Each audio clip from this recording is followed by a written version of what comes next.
Hey guys, and welcome to the Alabama Saltwater Fishing Report, the first podcast to bring you the local fishing report, whether it's good, bad, or ugly. I'm joined today with my co-host Joe Baya. Who's bringing us a show this week, Joe? This week's sponsor is the Flora Bama Fishing Rodeo. Joining us today, we got Jennifer Parnell. Jennifer's the Marketing and Public Relations Director over at the Flora Bama. Jennifer, welcome to the show. First off, I want to thank you. People reach out to us every week telling us how much they appreciate what they're learning from this show and just really all the knowledge that's coming out of our professional guides that we have on here. And the Flora Bama is a really big part of what makes that possible. So I want to thank you guys for your support of the podcast. Well, thank you so much for having us on it and for helping us share the knowledge that we have about our fishing radio to make sure people know when it is and everything that's going on with it. Well, great. How are you guys all ready? It sounds like it's going to be a lot of fun.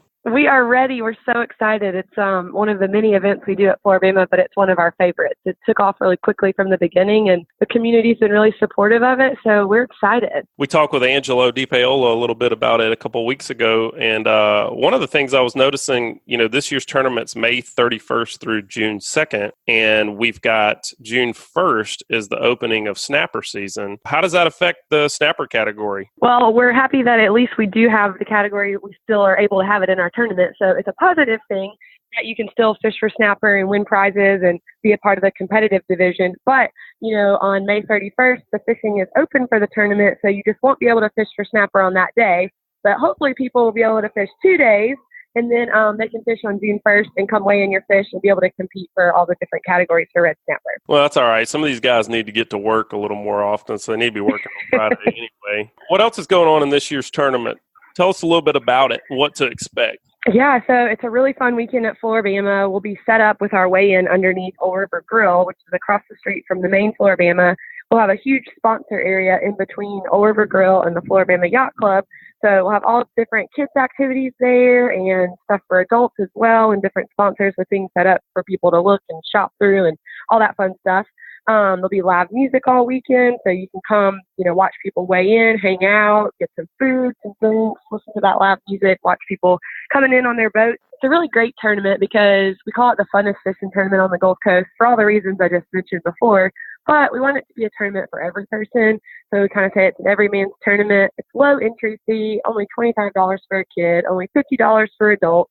And the prizes are awesome. I mean, we give away kayaks and money and coolers and all kinds of stuff. So for such a low entry fee, it's really, really awesome, all the stuff that you can get. And then we have all the different categories. So, you can do anything from a blue crab up to, a swordfish, and everything in between. So it really makes it fun for everybody.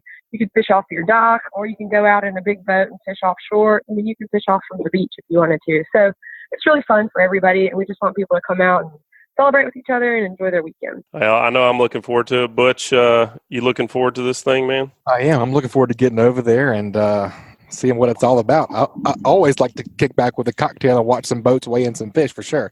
I think Butch is it's a fun time, right? Bushwhackers. Yeah, right. Well, Jennifer, thanks again for the support here on the podcast. We really appreciate you guys. Tell us if folks want to pick up tickets. I know they're for sale online right now. How can they do it? You can go to FlorabamaFishingRodeo.com, and the tickets are on sale right there. And then a lot of people have questions about rules and all the categories, and all that information is on there as well. Awesome. All right, Jennifer. Well, thanks again, folks. Y'all come on out to the Flora Bama Fishing Rodeo this year. Butch and I will be there. Y'all come check it out and have some fun. Thanks, Jennifer. We'll see you in a couple of weeks. Thank you so much. All right, Butch. I'm gonna be trying to win that thing. I'm going after some of the surffish species while we're over there and at the Flora Bama Fishing Rodeo. I am. I don't know what you're doing. Maybe you're going to babysit my son while I go out and fish. That'd be good. But what I really want to do is I want to beat Matthew Isbell. I just got a feeling that head to head, I can take him down. Bring it on, man. I've seen you fish. I'll put money on that. Well, Matthew, welcome back to the show, man. Give us that onshore report. What's been happening on the Pompano front? Yeah, it's so interesting seeing the evolution of the surf throughout the year. And I was telling one of my clients today, like it's so strange because like you haven't seen a ladyfish or a blue runner in I don't even know how long. I can't remember the last time I saw one. And then all of a sudden boom, they're here. You know, and that's the same way it was with pompano. I mean, we still kind of sporadically will catch pompano all throughout the year, but you know, like you're not really catching them consistently, and then boom, one day you show up and you're just hammering pompano, and then you know you get on that good bite. So summer is here. We have started seeing all the ladyfish and blue runners, and a lot of stingrays right now, cow nose rays. I mean, we're getting a lot of random stuff too. I mean, I can't even think of it off the top of my head, but I mean, you'll get croakers and sweet trout and, you know, just you name it, like you got a shot at randomly remoras, you know, like they're all moving in the surf, which that is very typical for your summer pattern. Isabel, I want to ask you, you know, last year you did a video on eating a hardhead catfish. I commend you for that. I am generally a person who we discount a lot of fish that are really good. I've eaten a lot of fish that people don't eat typically. Butch, you ate some pinfish with me about a month ago, and it was probably the best fish we had that night. But regardless of that, I want to know anything new planned for the menu this year. You gonna cook up a ladyfish or something? I don't know. You know, it's YouTube's one of those things you kind of have to be original, and all those things have really been done on YouTube. So I don't know if I'll venture out in that, but I have a lot of people that, of course, ask because they want to see me do it, and whatever. But we might have to break out some random ladyfish recipe or something. But what about the really bonnet heads? I've noticed you guys catching some bonnet heads too. Yeah. We were catching those pretty consistently a couple of weeks ago. They kind of died down now, but yeah, I love bonnet heads and sharp nose sharks. Both of those species are very common surf fishing, and because they're a smaller species shark, they will eat shrimp. So, you know, if you're fishing with shrimp or fish bites, they will hit it. And we catch those pretty consistently when we're targeting other species like your pompano and your whiting. And anytime we get them, you know, the limits, there's no size limit because they are a smaller species shark. So you can keep any size, but you can only keep one per person. But when we get them, we throw them in the cooler. They're delicious. Anything special to do with them when you catch them? You know, like bleed them or anything like that? Yeah, we do go ahead and bleed them immediately. And if we're going to be fishing a lot longer, I will go ahead and actually gut them on the beach. Like if we're going to be out there, you know, a few more hours. But if it's depending on when it is, like if it's close to the end of our trip or something, I may just bleed it and, you know, take it to the house and go ahead and gut it. But yeah, you want to bleed and gut it quickly. You know, sharks, other than makos, they all they all pee through their skin. So when they die, that kind of happens. That's why you get that real ammonia smell, which it's really, honestly, I mean, as disgusting as it sounds, it's not the end of the world if you don't get a chance to do that. I mean, you still want to make sure you ice your fish properly, whatever it is. With sharks, as long as you can soak them in milk or salt water after the fact, whether you bleed them, gut them or not, you can do that, and it's going to help remove any of that ammonia, fishy smell and taste.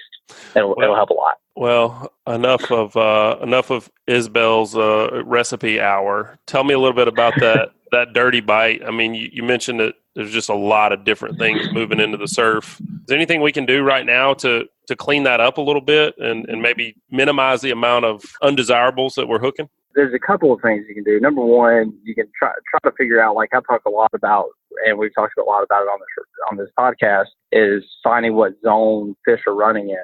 Well, you can do that a lot of times in the antithesis of avoiding species and realizing what zone they're running in. So it works in the opposite direction too. So if you're catching a particular species of fish, you may want to move that around, you know, try to get away from that species of fish. Or just the same way we experiment with baits, trying to figure out what fish are eating.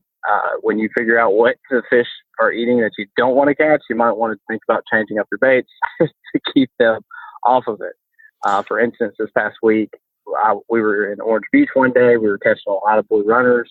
No ladyfish that day, but blue runners were very prominent. We were able to fortunately get some sand fleas, and they were staying off of the sand fleas. But if you put a fish bite or a piece of shrimp, fresh dead shrimp out there, they were all over it. So that slowed them down, and we actually were successful in catching a couple of pompano because we were able to allow those baits to sit longer.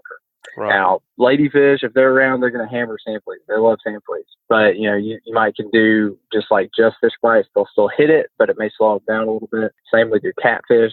That may slow them down. So just trying to figure out, you know, what zone they may not be in, and also figuring out a bait that's going to slow them down a little bit. Matthew, let me back you up a little bit. You were talking about the different zones. We've talked about this at length. When we were focused on catching pompano, we were trying to move our baits to find the fish.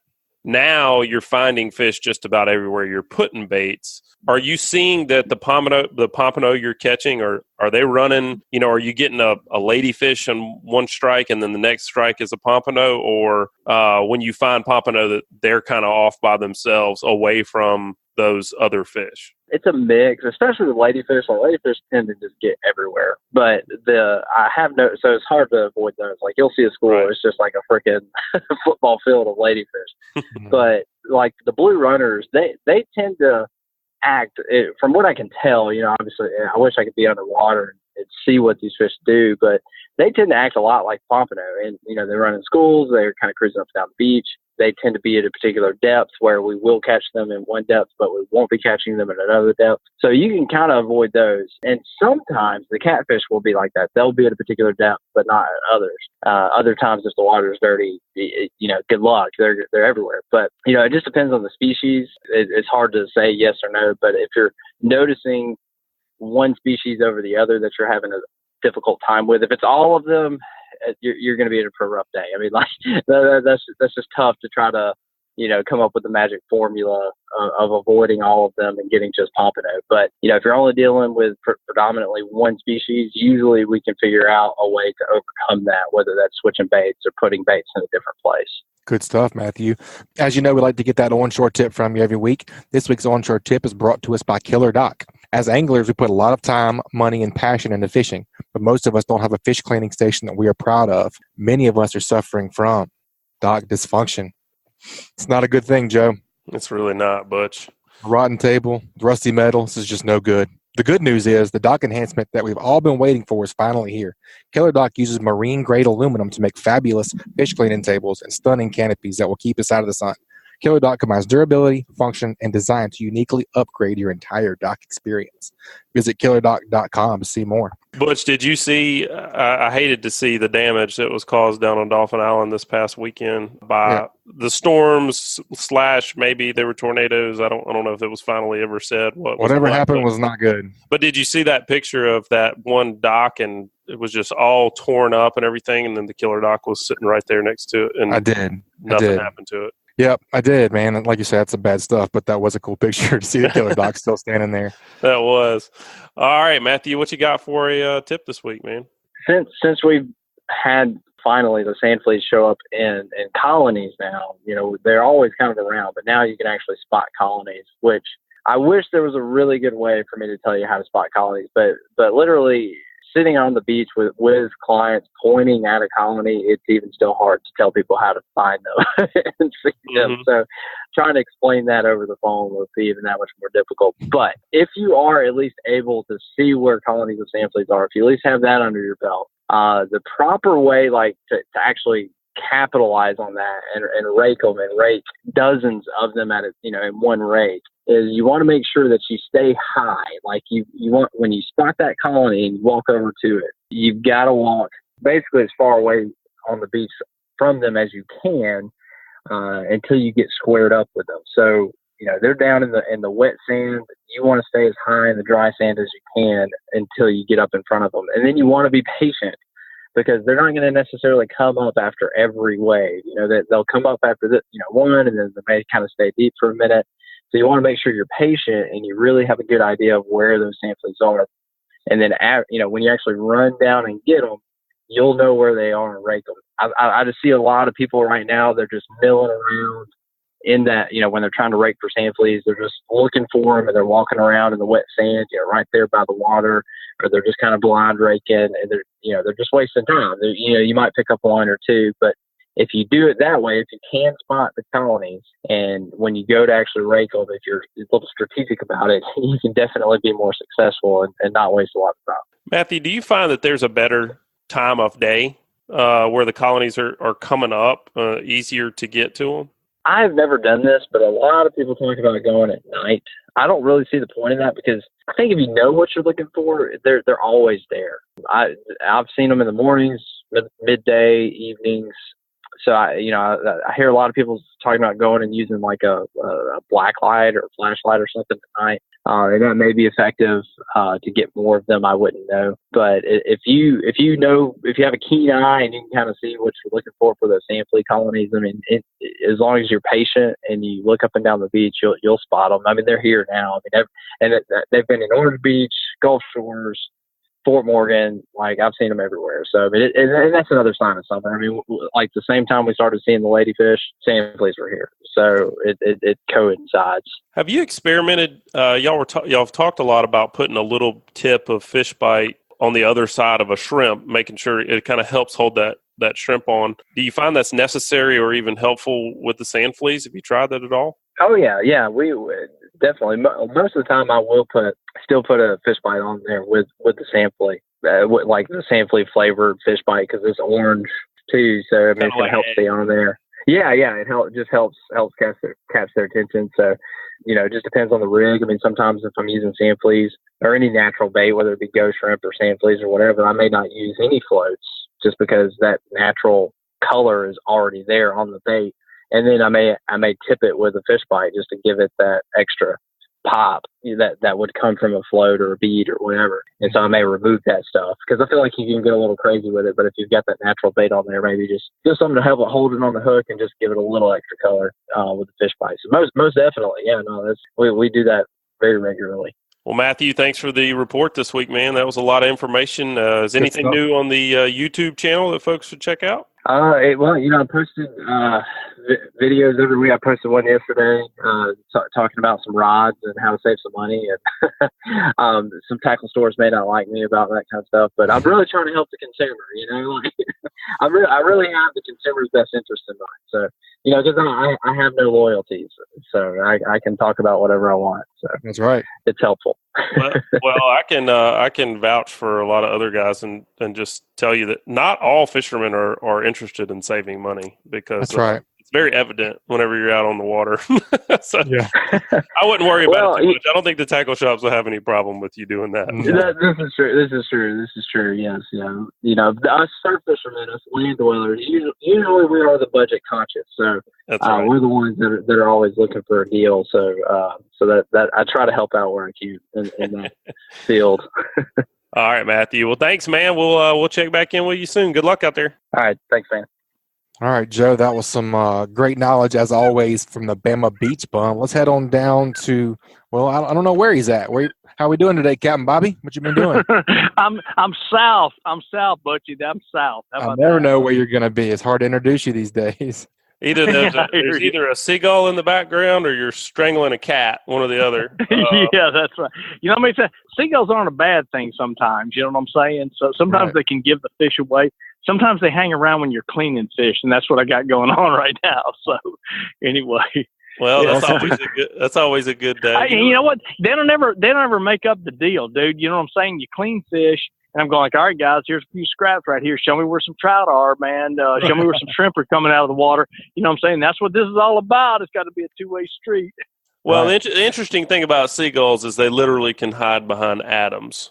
Like, I'm convinced of it, because you can be 30 miles offshore and nothing's in sight, and you start throwing some shrimp up in the air or some bait up in the air, and all of a sudden here comes a seagull out of nowhere. Out of nowhere. Unbelievable. It's unbelievable. Yep, that's exactly right, man. I'm telling you what, if only we had that good of eyesight, Yeah. Well, you mentioned cleaning some fish. What's on the dock? Well, I'll tell you, we've been, the fish has been, I'd love to say it's been great until you go to the next day, then it gets okay, then the next day is great. So, I don't know, man. I'm not going to say it's not fantastic, because we really have a fantastic fishery. We're in our peak, one of our, heading towards peak periods right now. Numbers have been no problems at all for me. I mean, there's no problem at all catching numbers of fish.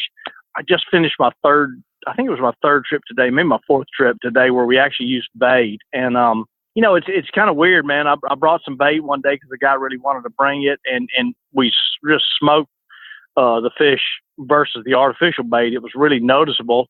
And then the very next day, you turn right around, and the artificials are tit for tat. The next day, it's phenomenal on live, and today it was about tit for tat. So and every day has been really a good day. We had some really nice size fish over the last couple of days. We didn't get really big fish today, but we caught a lot of numbers. Today we had a lot of fun because we got to throw. I've been throwing a lot of popping corks with with the live bait I mentioned, live shrimp underneath them, and then voodoos, of course, under the popping corks for the artificial bait. But today you got to do something a little bit different. We got to throw a little bit of subsurface bait, slicks, of course, and some top waters and stuff. And that was kind of fun. We caught fish on those this morning, and that's definitely a go-to deal if you really kind of want to specialize in, trying to just target some bigger fish. But as it turned out, really the fish we caught yesterday under the popping corks, so I had some really monster-sized fish yesterday on popping corks and live shrimp. And I've said, a number of, sometimes when I do seminars, especially, when we start talking about springtime fishing, people think about shrimp or shrimp imitations as small fish baits. But this time of year, man, you can really catch some big fish using that type of bait, so you're not totally giving up on big fish when you go to a shrimp or a shrimp imitation under a popping cork. And we just, that was evidence yesterday. We had some really big fish on those popping corks, and shrimp. But and then Saturday, I think it was, when we had that squall come through, the weather coming through, I got a chance to take one of the few wade trips I've had to do this, be able to do this year. And it was a record book trip too, throwing the slick lure and some top water. Top waters did okay, but the slick lure really, really did good. The fish were like right up against the beach, right where the waves were breaking on the up onto the beach. Really, of course, when you're catching that, throwing those type of lures, you really catch good quality fish, So, all in all, it's been just fantastic over the last couple of weeks. Kind of getting to where May is could be. I wish we were being a little bit more consistent, as far as like the quality, the quantity. Again, quantity is not a problem. It's just the quality of the fish kind of varies from day to day, doing the same thing. And that's kind of what I'm trying to figure out right now as to what's going on with that. So, again, all in all, been really good fishing. So I had just some really good trips. Bobby, this is kind of an elementary question, but I think it's worth asking. I've always been a treble hook under a popping cork guy. Doing a little fishing in Florida, you can't legally use You can't use trebles. That's right. Yes, sir. That's right. What are you using these days? Well, I use a number 8 black pearl. It's a black chrome treble hook, a black pearl I call it, but black chrome treble hook that Eagle Claw makes. It's a little short shank. Number 8 is what I use most of the time, and the only time I go to the 10 is which is the smaller hook. The hook gets smaller as the number gets bigger. Right now I'm using, most of the time I use 8s when I'm using live shrimp and trebles. Like you said, you can't, in some state, if you're listening to this, and you need to check your laws if you're from a different state than Alabama. But in Alabama, we can use trebles with natural bait. And so that's what I use for it. And I like the little wide gap treble with the short shank that Eagle Claw makes. And I like it because it hides real well. And it's extremely sharp. And they tend to rust out if you happen to break a fish off and leave a hook in them or something. They tend to rust out. So eventually they'll rust out versus a stainless hook that'll stay with the fish. So that's what I like to use, mainly because the biggest thing to me is because it's so sharp. When the fish gets near that, or a person gets near that, one of the two of us is going to get hooked, So, well, back to what you were saying about them rusting out. You catch a lot of trout that you end up releasing. And now that we're going to some of these newer limits, there's going to be a lot of that's going to start to happen. A lot of these bigger fish being caught need to be released, legally will need to be released. What do you do when you've got a treble hook and that's hooked anywhere other than right in the lip, right in the jaw? Do you go ahead and cut that treble hook out and just, hope that it rusts out, and or do you kind of play it by ear based on what you're seeing and try to, do the old push and twist and get them out? Well, fortunately, believe it or not, and I'm sure we're going to run out of time for to get into this, but we do need to talk about this at some time when we talk about trebles and using trebles. But fortunately, I very, very, very, very rarely get a fish that's gut hooked with a treble hook under a popping cork, because you always have your hand on the rod. And when the cork goes down, you're setting the hook, and the fish is going to get hooked in the roof of the mouth, the lip, The worst thing that happens, sometimes they'll catch it down towards their tongue or down towards their gills.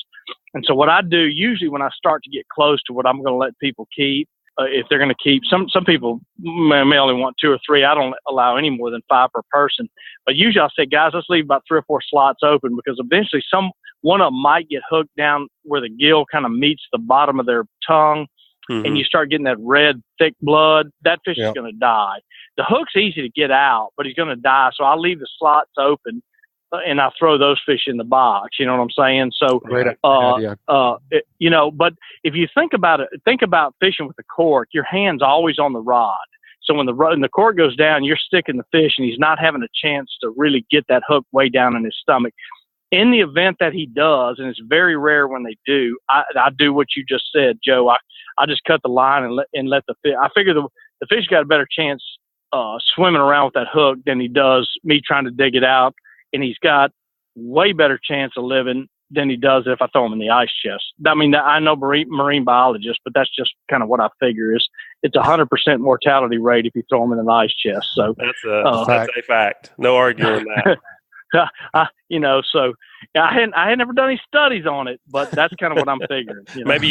Maybe you can get a grant. We'll let that's you. That's exactly right. Get a grant on it. You know what I'm saying? It's like, and I heard a joke the other day, and I hope I don't make any of our Louisiana friends mad, but I heard a joke the other day about the Louisiana catch and releases. They just fillet one side and let it go. Earmuffs, Louisiana. And I told that, and I was told that by a Cajun friend. So it's okay then. You got permission, basically. Yeah. Well, as far as the springtime goes, which we're in that pattern, you know, you're talking about popping corks a lot, but what kind of bottom are we looking at right now that these fish are holding up on? Or we need to look for shell, or is it more looking for cuts? And you mentioned some of the wade fishing. What kind of patterns can folks look for? Shell is the big thing. If you can find these fish, this period that we're in right now, we're in there in a peak spawn. Shell is a big deal. If you can find good hard bottom, that's what they actually seek that out to spawn over, because their eggs stick to it when they let it. It's a real productive way for them to reproduce. But any kind of hard bottom, as we move more into the summer, you're going to be fishing structure and things like that, rigs and wrecks and rock piles and that sort of thing. But right now, man, any kind of hard bottom, whether it's natural or man-made, it doesn't really matter. The fish will hold over that, and they gather up in schools, and that's what you're kind of going to be looking for. And it's not hard to find. There's a lot of it around. Grass works the same way. If you can find, we got some grass in some of our areas, and works the same way for them. You know, so that's the kind of bottom I look for this time of year. I love it when I put my power poles down and they start going dragging on that shell. I'm going, like, I'm in the right spot, you know. So we're looking, the fish are orienting to shell, they're orienting to grass, because we're in that pre-spawn, spawn, post-spawn period, depending on which day you catch it.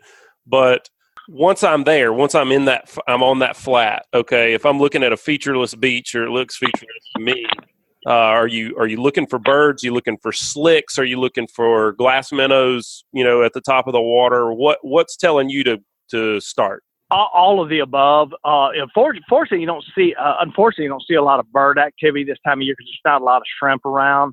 But, you know, all of the things, slicks are the big thing for me. I really, because it's so visual, it's so easy to see a trout slick, you know what I'm saying? And that's kind of really what I look for, and that's what I key on. Even though if I go to an area, you know, where I kind of want to start, or kind of thinking about starting, you know, I always start looking for the slicks at first. But even if they're not there, and I know that what the bottom is like, and I know what most of our bottom around here is like, I'll go ahead and start my drift. But sometimes you can adjust the boat a little bit, or adjust the drift.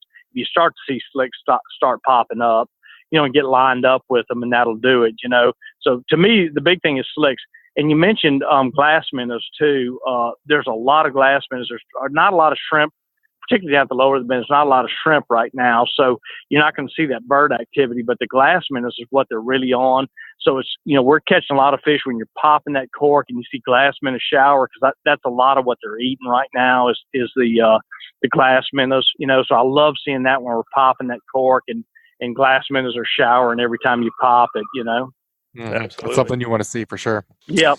Well, Bobby, we always get that inshore tip from you. What are you thinking this week? Well, we were talking about popping cork fishing and fishing over, over a shell or grass or whatever type of bottom you're fishing over. And a couple things happened here in the last couple of days. Well, actually, the same thing happened over the last couple of days is, even though you got a real shallow, real narrow water column like that, like fishing a 3 or 4 foot water column, I had a couple times where, whether I'd cut, like retied a hook or something like that, where I had a guy grab a rod that was a little bit shallower than the others. When I say a little bit, I'm talking about between 6 inches and a foot shallower than the others. And it's amazing how much fewer times he was getting bit than the other guys. So the tip is, pay attention to those kind of things, and don't be afraid to adjust your depth if you're fishing by yourself or with just a buddy. Pay attention to that because, a foot in 3 feet of water is an awful lot of water. You know what I'm saying? Mm-hmm. So sometimes you can get the situation where just making like a minor adjustment, even in shallow water, will start help you get bit a little bit more. So kind of just pay attention to what's going. Sometimes it doesn't make any difference. Sometimes they're up on the surface hitting your cork and everything. That when you're in that kind of bite, it ain't going to matter what you do. But if you get in a situation to where one guy's getting bit more than others, then you take a look at what's going on with the depth, and you'd be surprised sometimes how much difference that little bit of an adjustment will make. That's a great tip, man. I've definitely been guilty of that myself. When you are tying on, we all have, to where you just go like, oh, there's nothing here, and there's nothing here, and we don't, whatever, and then all of a sudden somebody throws out on the other side of the boat a little bit deeper cork or a little bit shallower cork and gets bit, so we're all, it's not just you, it's everybody. Well, I mean, the days that really come to my mind are, it seems like most of the time when I'm fishing with Butch, he's complaining because I'm just catching way more fish than he is, and that's what he always tells me. He just thinks it's the tackle, and maybe he's right, so I don't know.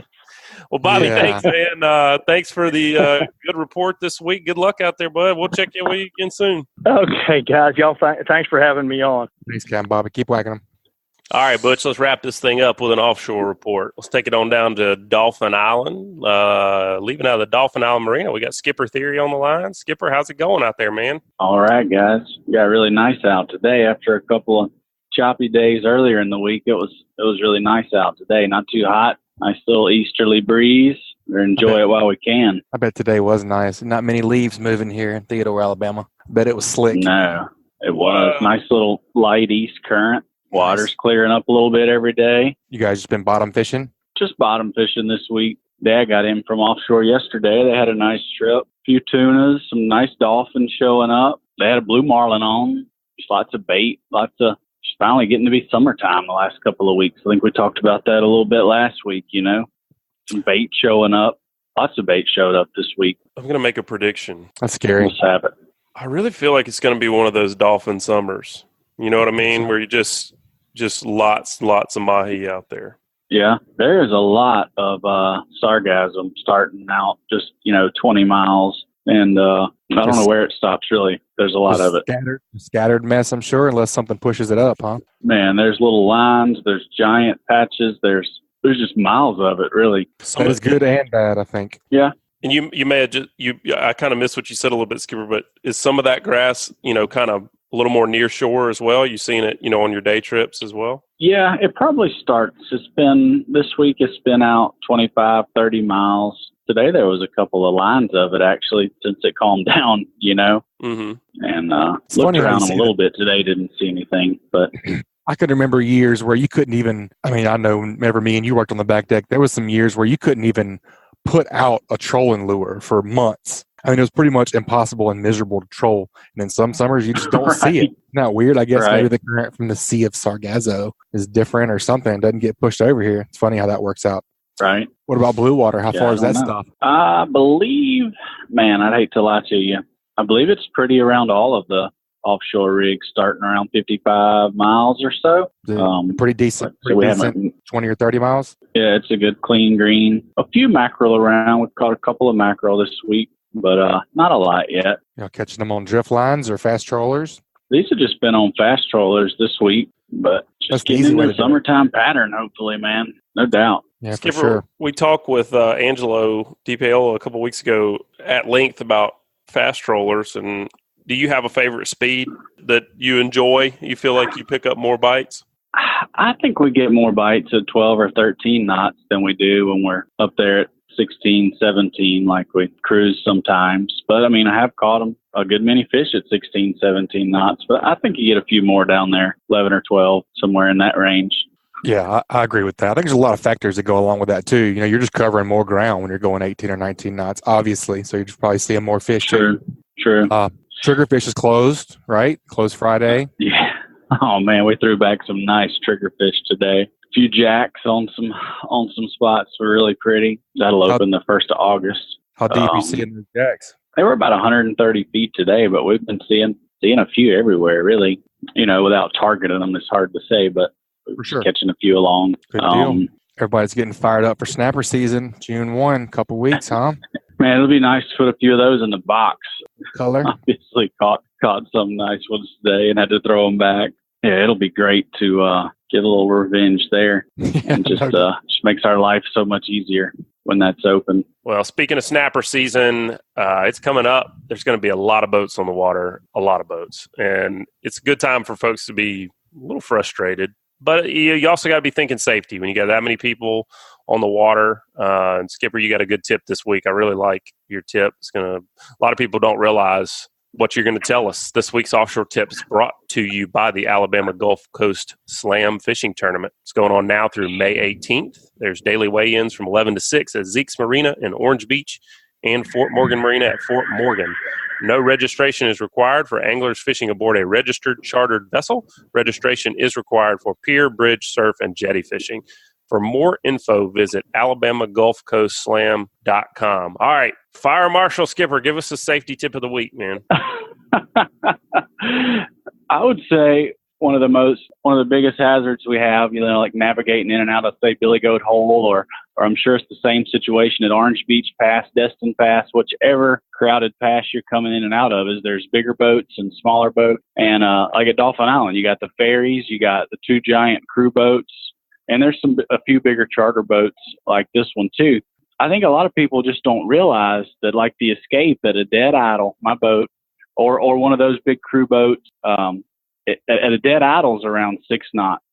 That's as slow as I can go.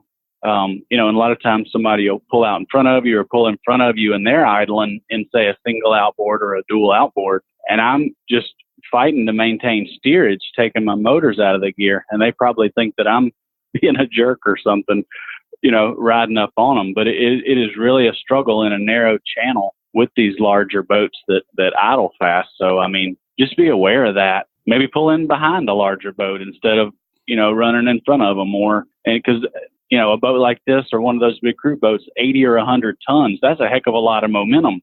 Even if I take it out of gear immediately, you know, it's going to take me 100 yards to stop, you know? Sure. Well, and not even creep, you know, pull it out in front of somebody. Just make sure you're aware of your surroundings. But also, somebody pulls out in front of you, and you don't have any room. Usually, you don't have that much room to correct because the channel is the channel. Right. You know, the ditch is finicky in Can't itself. go around them. Right. That's exactly right. Shallow spots and you know, some, especially, you know, right at the turn there at the ditch. I mean, you have to go in one particular place. So in a lot of the places, right. Very restricted in your ability to maneuver, for sure. I think that's a great tip. That is a great tip. And it's not just that. It's, you know, out in the ship channel as well. I see it a lot with guys triple tail fishing. I seen it with guys that are pulling shrimp nets. They'll start sorting their shrimp in the middle of the ship channel.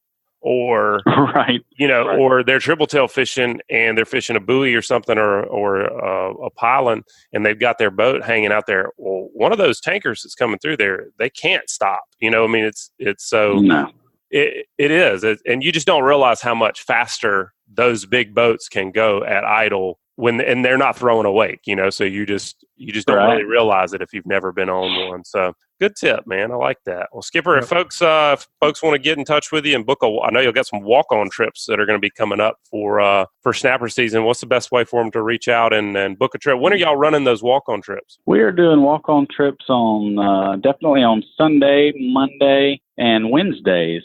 in June and July. That's I think always Sunday trip will be from 8 to 2, and then there'll be a double trip, like a 6 to noon and a 1 to 7 on Monday and Wednesday. Okay. And you definitely need to make a reservation with that as well. A lot of times it's full in the summer, but you need to call Miss Ann at 251-861-5302 Awesome. because she keeps it all straight. That's right. She is definitely the boss. Keeps all y'all straight. I know that. Right. All of it. Yep. All right, buddy. Good deal, thanks man. for the Glad you get some report. calmer weather. Yeah, we'll be checking back in with you throughout snapper season. Looking forward to hearing how it starts out and goes down. Be safe out there, bud. All right, guys. Thanks. Have a good one. All right, man. That's things are heating up. I know it's been pretty rough. Couldn't get the best offshore report, but it's a pretty good one. Know where all that sargassum weed is, and it just is what it is right now. It's about the OBBCs this weekend, so hopefully we can get some good reports from that. Prediction number 2 for the podcast. I do believe you're going to see a bluefin caught in the next 2 weeks. Yeah, I'd agree with that. I would say. Man, I feel like we forgot something this week. Hey, Cap. Hey, Cap question. That's right. What we got this week for that, bud? We didn't forget. We were saving the best for last. Man, this week we're going to do something a little bit different, a little bit out of the ordinary. We got a really cool question from Joe from Illinois. He emailed us at alabama@bestfishingreport.com. Joe had some questions about boat maintenance, boat care. And I thought the guys over at L&M Marine would be the best to answer this question. So today we've got John Page with us. John, welcome to the show. We've got a question for you today from Joe from Illinois. He says, "Hey, Cap, just found your show today. Great stuff. Keep up the good work. I stayed at Dolphin Island a couple years ago and was lucky to rent a house on a canal from an owner who also rented me his boat for the week. It made our trip. This year, we're renting a house on the bay side with the dock, but he was not able to secure a boat rental. He says, I do have a 17-foot aluminum bass boat with a 40-horse Yamaha, and I'm considering bringing it down. What would be your opinion of leaving the boat docked in the water for a week? Do you think there would be any significant damage to any of the components, such as the trolling motor, from being in salt water? Or am I overthinking it?" John, what do you think, man? Y'all see a lot of problems over there at L&M in the service department, and I imagine y'all have learned a lot. What do you think about Joe's issue? Well, first of all, guys, what's up? I've been a long time listener. Really excited to join y'all today, and pretty cool. Podcast, man, I love it. But I think the biggest things and concerns that we get this question probably daily. Leaving the boat in the water kind of brings up concerns. I think those same concerns I would have for glass boats as far as like barnacle growth and things like that. But more specifically with the aluminum, being a long time aluminum boat dealer, I think really it kind of starts out with the electrical systems such as your trolling motor and electronics, and some of those things can be like, for example, foot controlled trolling motors.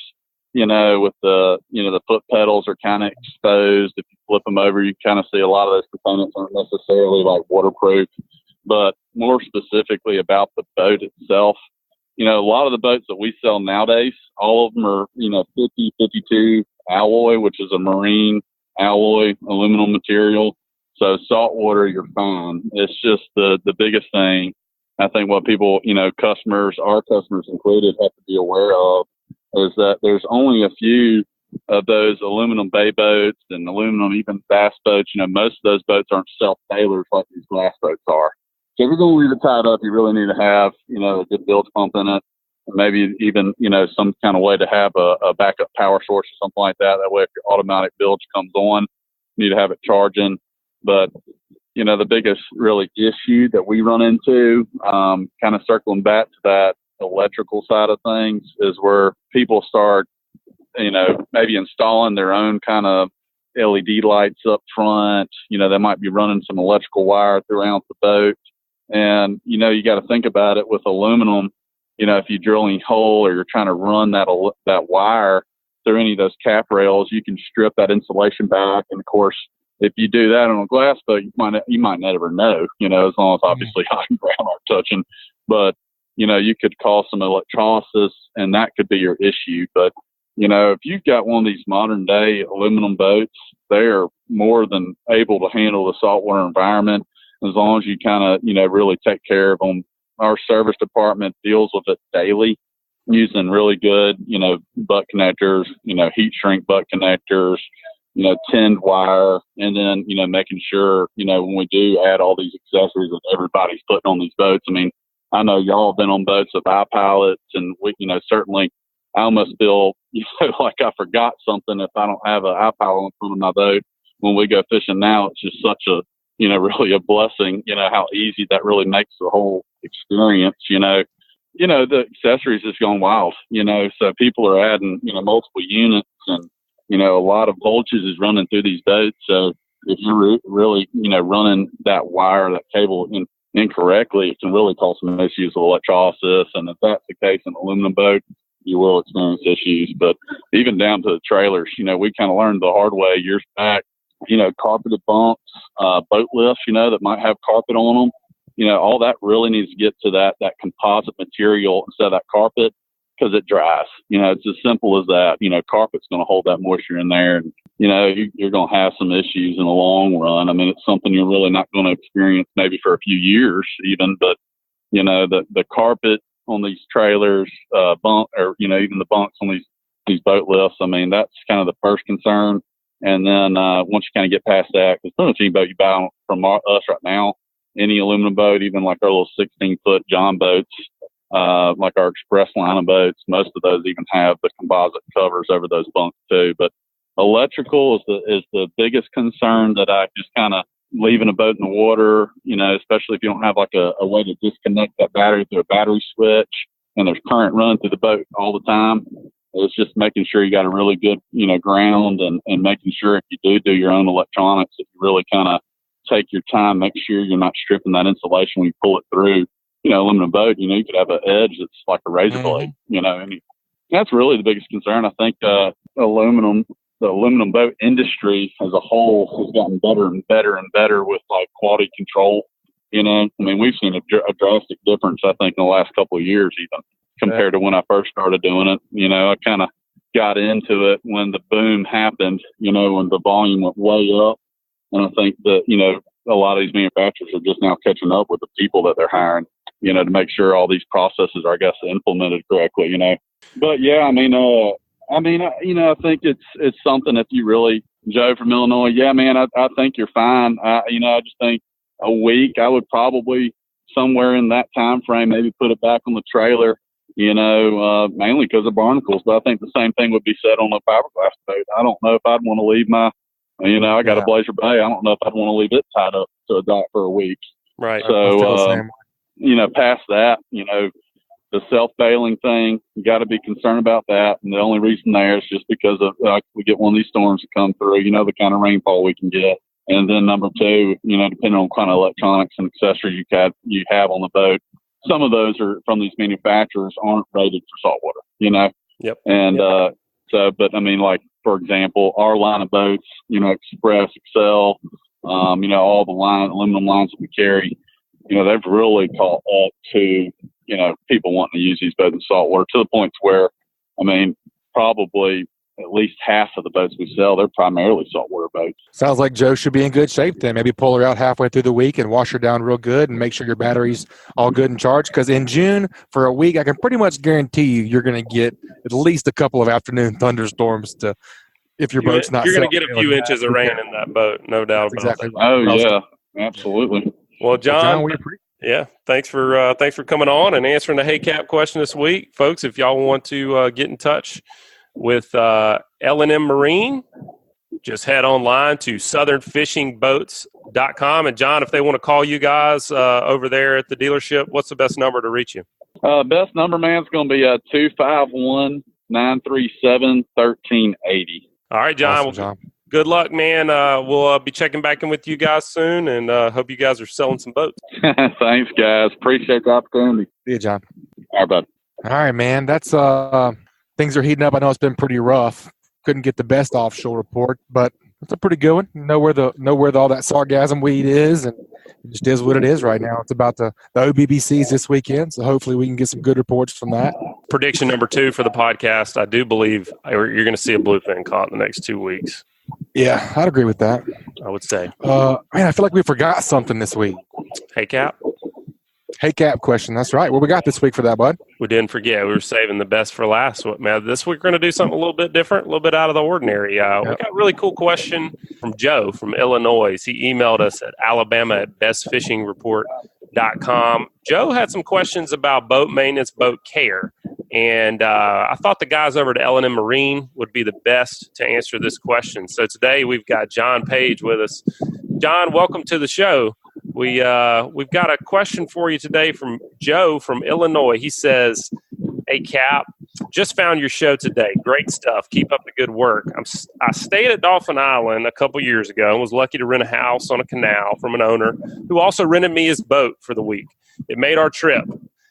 This year, we're renting a house on the bay side with the dock, but he was not able to secure a boat rental. He says, I do have a 17-foot aluminum bass boat with a 40-horse Yamaha, and I'm considering bringing it down. What would be your opinion of leaving the boat docked in the water for a week? Do you think there would be any significant damage to any of the components, such as a trolling motor, from being in salt water? Or am I overthinking it?" John, what do you think, man? Y'all see a lot of problems over there at L&M in the service department, and I imagine y'all have learned a lot. What do you think about Joe's issue?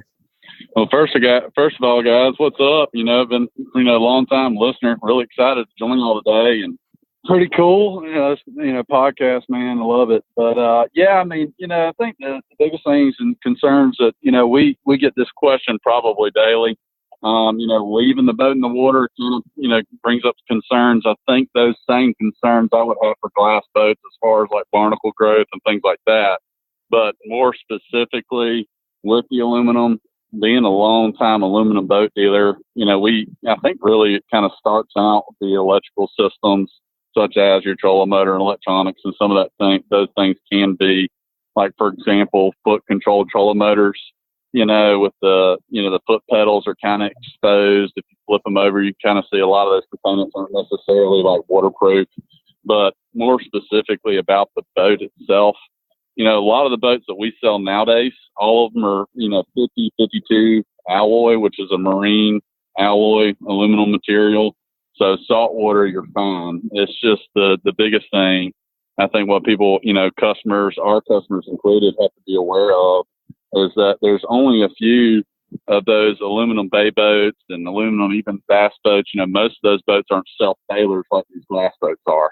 So if you're going to leave it tied up, you really need to have, a good bilge pump in it, and maybe even, some kind of way to have a backup power source or something like that. That way, if your automatic bilge comes on, you need to have it charging. But, the biggest really issue that we run into, kind of circling back to that electrical side of things, is where people start, maybe installing their own kind of LED lights up front. They might be running some electrical wire throughout the boat. And, you got to think about it with aluminum. If you drill any hole or you're trying to run that wire through any of those cap rails, you can strip that insulation back. And of course, if you do that on a glass boat, you might never know, as long as obviously hot and ground aren't touching. But you could cause some electrolysis, and that could be your issue. But, if you've got one of these modern day aluminum boats, they are more than able to handle the saltwater environment as long as you kind of, really take care of them. Our service department deals with it daily using really good, butt connectors, heat shrink butt connectors, tinned wire, and then, making sure, when we do add all these accessories that everybody's putting on these boats. I mean, I know y'all have been on boats with iPilots, and we, certainly I almost feel, like I forgot something if I don't have an iPilot in front of my boat when we go fishing now. It's just such a, really a blessing, how easy that really makes the whole experience, the accessories has gone wild, so people are adding, multiple units, and, a lot of voltage is running through these boats. So if you're really, running that wire, that cable incorrectly, it can really cause some issues with electrolysis. And if that's the case in an aluminum boat, you will experience issues. But even down to the trailers, we kind of learned the hard way years back, carpeted bunks, boat lifts, that might have carpet on them. All that really needs to get to that composite material instead of that carpet, because it dries. It's as simple as that. Carpet's going to hold that moisture in there. And, you're going to have some issues in the long run. I mean, it's something you're really not going to experience maybe for a few years even, but, the carpet on these trailers, even the bunks on these boat lifts, I mean, that's kind of the first concern. And then once you kind of get past that, because pretty much any boat you buy from us right now, any aluminum boat, even like our little 16-foot John boats, like our express line of boats, most of those even have the composite covers over those bunks too. But electrical is the biggest concern that I just kind of leaving a boat in the water, especially if you don't have like a way to disconnect that battery through a battery switch and there's current run through the boat all the time. It's just making sure you got a really good, ground and making sure if you do your own electronics, if you really kind of take your time, make sure you're not stripping that insulation when you pull it through, aluminum boat, you could have an edge that's like a razor blade, and that's really the biggest concern. I think, the aluminum boat industry as a whole has gotten better and better and better with like quality control. I mean, we've seen a drastic difference, I think, in the last couple of years, even compared to when I first started doing it. I kind of got into it when the boom happened, when the volume went way up. And I think that, a lot of these manufacturers are just now catching up with the people that they're hiring, to make sure all these processes are, I guess, implemented correctly, But yeah, I think it's something if you really, Joe from Illinois, yeah, man, I think you're fine. I just think a week, I would probably somewhere in that time frame, maybe put it back on the trailer, mainly because of barnacles. But I think the same thing would be said on a fiberglass boat. I don't know if I'd want to leave I got a Blazer Bay. I don't know if I'd want to leave it tied up to a dock for a week.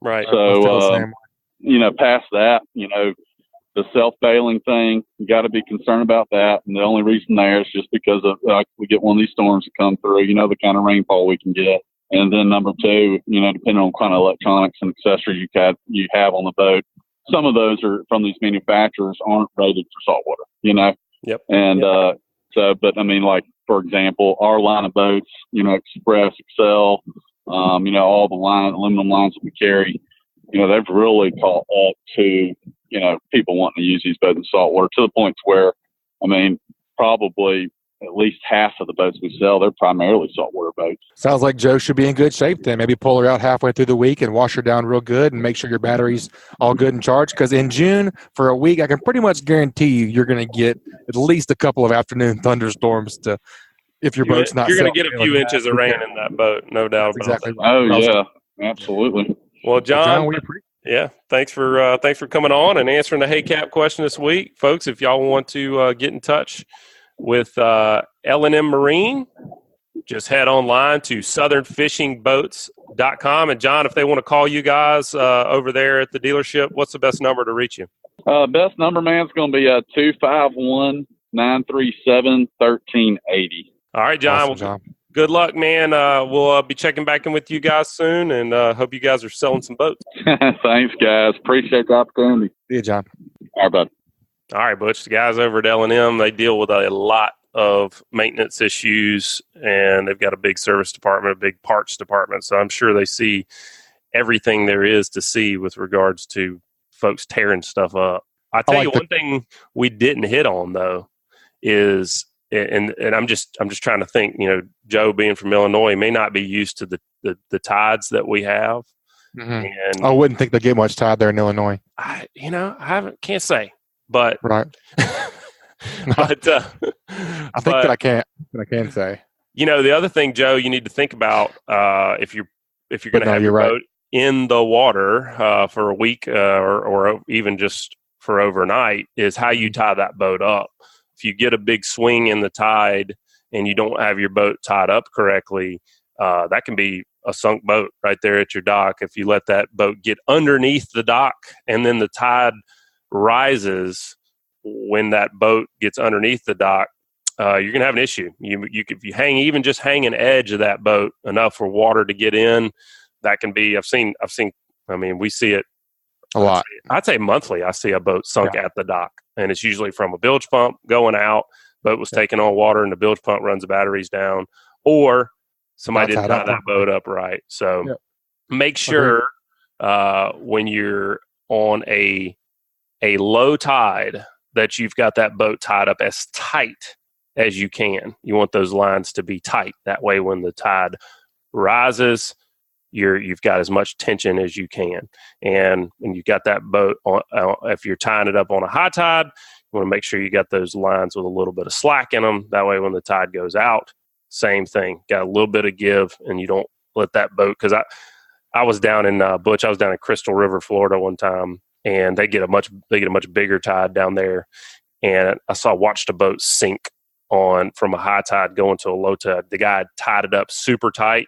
So tight, in fact, that when that tide dropped out, the opposite side of the boat literally just flipped the boat right there in the. I've seen that before as well. Right there in the stall. So, John, thanks for the question, and we appreciate it, folks. Y'all send us your haycap questions at Alabama@bestfishingreport.com, and the winner is going to get a Fairhope Rattle popping cork. All right, Butch, what'd you learn this week, man? That's a great question. I learned a lot this week, actually. A lot of things happening. Summer's heating up. A lot of different species. Bama beach bum's been catching a lot of different stuff. Skipper's been catching a lot of different stuff. I would say, especially if you're not from the area, you're probably going to be catching a lot of stuff that you don't know what it is. And sometimes, even if you are from the area, you may be catching something you don't know what it is. I would keep something handy, like a little, a pocket book or a pocket ranger. A great resource is Bob Ship's Guide to the Fishes of the Gulf of Mexico. That's exactly right. Just something saying, the species, size limit, bag limit, etc. That way you don't have to sit there with a fish out of the water for 30 minutes trying to identify it, and then you kill it and all that. I just think that's probably a good thing to have handy, something where, I see stuff on Facebook all the time, fish ID, when he's laying there on the sand. Mm-hmm. So dead fish, that's what that is. Right, that is a one that's not going to make it. What about you? Yeah, it was kind of across the board with our tips. I like Skipper's tip because I just think we all get excited. Yeah. And there's a big, especially on a big weekend like the open and snapper season, but you get a lot of people in the water, and I'll be the first to admit Sure. I've been that guy that is you get a little anxious, a little anxiety when there's a bunch of people launching their boat. There's a bunch of boats in the water around you. Just take your time, slow down, right. Have a good time, relax. It's going to be okay. If you're not the first boat out of the pass, it's all right. Right. What's 5-10 minutes? That's right. Nothing. Just take your time, enjoy it, be nice to everybody else. You see that too. Folks getting all heated up and everything. We're out there to have a good time. So, I think that's a big thing. But on the fishing side, I really like what Bobby said about that shortened 6-inch shorter leader being the difference, because you've seen that. It brings to mind a fall fishing trip in Fowl River where you and I were fishing. It was literally a leader change in. Made all the difference in the world. That was the difference. So, and Bobby brought up a good point off the air, is like, if you're in 300 feet of water and you make 100-foot depth change, that's going to be a big difference. Big difference. So if you're in 3 feet of water, 1 foot of depth change is the same exact thing. So kind of think of it that way. And I would just have some different things tied on and be constantly, if you're not catching fish, be constantly changing it up. Yep. I like it, man. I agree. All right. That's going to wrap it up this week. As always, subscribe, rate, and review wherever you listen to podcasts. And if you'd like us to email you the podcast, just head over to greatdaysoutdoors.com/ASFR, and we'll send you the new show each week. Butch, what you got to say, man? Keep whacking them. This week's Alabama Saltwater Fishing Report has been brought to you by Geico. Call Ron Davis, Geico agent, at 251-445-0053 or visit him online at geico.com/mobile-al. Also brought to you by Coastal Conservation Association of Alabama. Check them out at CCAAlabama.org. This week's Saltwater Fishing Report is brought to you by Angelo DiPaola, the Coastal Connection with EXP Realty, your boating and beach property specialist. Check me out on Facebook at Angelo DiPaola Realtor, the Coastal Connection, or call me direct at 850-287-3440. This week's Alabama Saltwater Fishing Report was brought to you by me, Joe Baya, and National Land Realty. If I can help you in any way with the purchase or sale of land in Alabama or Florida, whether it's timberland, farmland, recreational land like hunting land, or even agricultural land or ranch land like horse farm, drop me a message at jbaya@nationalland.com. That's JBAYA@nationalland.com. And also A-Team Fishing Adventures. Check them out online at www.ateamfishing.com or contact them at 251-661-7696.